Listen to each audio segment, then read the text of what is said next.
Priscilla Ngantung. I'm a sociology major and I'm minoring in social work.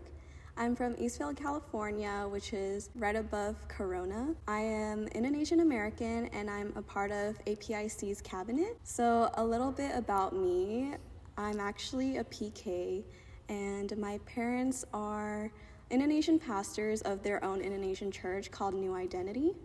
So they came all the way from Jakarta, Indonesia, and they actually came to California and they established their own church. So since I'm a PK, I've always been revolved around church, and I think it's just been an integral part of my life.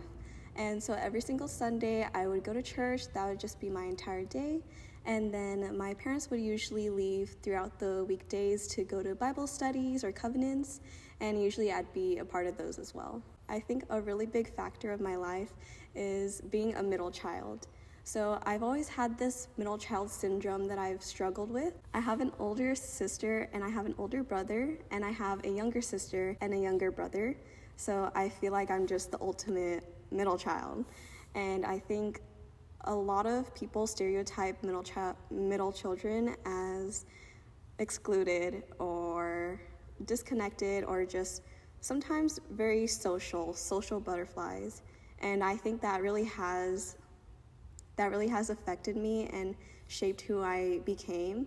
And I think throughout my childhood, I did feel a little bit different from my siblings because my siblings actually came to Vanguard and they studied theology.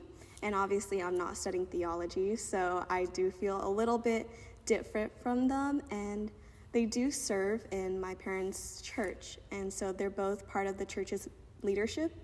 And I always felt like I had these expectations to be a church leader and to be part of the leadership there. And I always felt like that was never my calling. And I always had the mindset that church was just a routine and that it's never really been something that I've always wanted to do. But I always knew that I had an empathetic personality. I've always been into the creative arts. I've always liked creative writing, drawing, painting, and also fashion.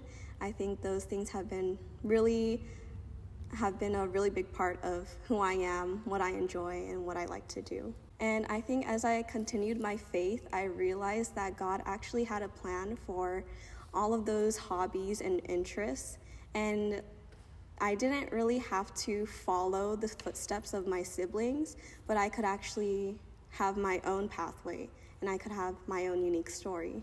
And I always knew that God had his own purpose for my life, and it always had to do something with my creativity, my empathetic heart, and also my open-mindedness. And I think he's always had a plan for that. And I think it wasn't until around 2019 when I really began my journey with God. I think serving in my ministry's homeless program has really helped me recognize my passion in helping those who aren't as fortunate as us and struggle with having the basic necessities in life. And I think also acknowledging how God has used me as a vessel in his ministry has really impacted the way that I view him and our relationship together. And I think it's also inspired and led me to give up my life just to him. So in November of 2019, I actually got baptized at my church.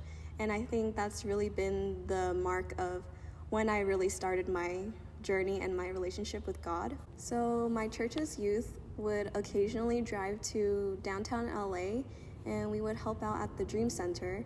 And it was actually a volunteer organization that would usually help out the homeless in downtown LA, and specifically a neighborhood called Skid Row. And sometimes I would help out and we would sometimes hand out food. We would hand out water bottles, sometimes cosmetics and basic necessities like that. And I think really listening to their personal stories and their testimonies have actually really moved me. I think it's really sparked my interest in community development. I think also serving the homeless, and I feel like I've been called to do something similar to that. So there's this one time where I was praying and I actually received a vision or a dream from God where I would actually be part of an organization or a nonprofit organization that would help out Southeast Asian countries. And I think that really inspired me to do something about that. And I actually told my mom about this, and it was crazy because she told me that one of her friends in Indonesia was asking our family if we wanted to help donate to their church, which was based in Jakarta. And they asked us if we wanted to donate money to help out with their program that they were doing. So their church was trying to create a program where they would help out the local villagers in Jakarta, and they would supply them with basic necessities. They would supply them with food and also a face mask, because this was during the time of when COVID was at its peak. And I think this really moved me, especially by my vision from God. I think that really inspired me to actually take the initiative to create my own fundraiser. So on GoFundMe, I actually created a fundraiser so that I could fundraise money to send it to the local church that was based in Jakarta. And with the money that I raised, I sent all of it to them, and I actually didn't hear back from them until a few months after.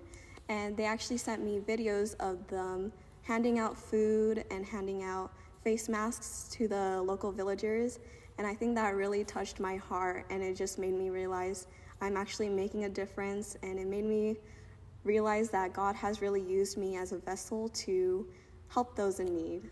And I think it's always touched my heart every single time I see people who are destitute and needy, and seeing them touched by God's love and His grace has always motivated me and inspired me to do something of that sort in my career. And I think God has put me in Vanguard to study sociology and how to develop healthy relationships with others, and also how to develop a healthy community. And I do feel like I'm still trying to figure out how to put all of my passions, all of my creativity and my empathy into one career path.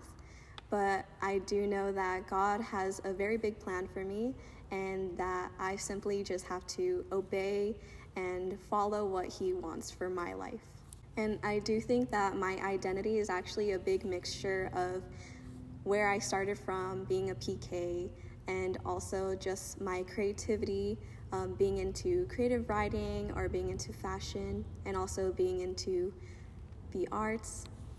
And I think also my willingness to serve, I think that has a really big role in my identity. And I do believe that God is still writing my story, and I want to encourage all of you guys to not get down when you guys don't know what you want to do in the future, because all you really have to do is just submit to God and just follow His will for your life. Because I think that no matter what you're going through, what you have gone through, God will open up a way for you as long as you obey Him. And I want to give a shout out to APIC for allowing me to express my Asian identity. And I also want to give a big shout out to SFD for allowing me to have this opportunity to share my story. And I hope that you are also moved by my story, and that you are moved to share yours as well. Thank you so much.